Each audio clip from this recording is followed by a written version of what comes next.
Bahrain Swimming Federation. I started swimming at the age of 4, and since then my passion for the sport grew only stronger. I didn't know how to swim, and then my mom, she made me like join swimming so that I can learn how to swim. And then since then I kind of liked the sport, so I just kept on going.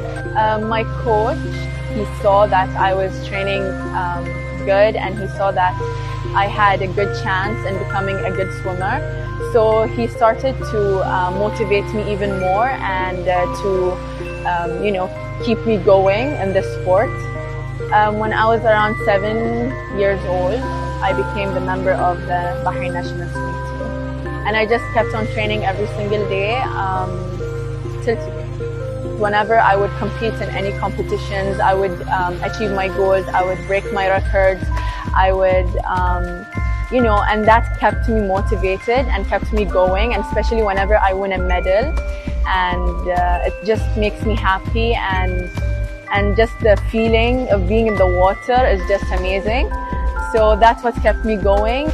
It's something unbelievable to compete at the Olympic Games, and especially at this young age. It is a great honor actually to be representing my country at the Olympic Games that will be held in Tokyo.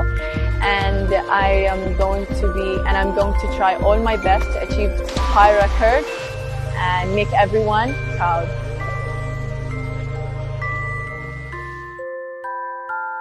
My name is Noor Yusuf, and I'm a swimmer in the Bahrain Swimming Federation. I started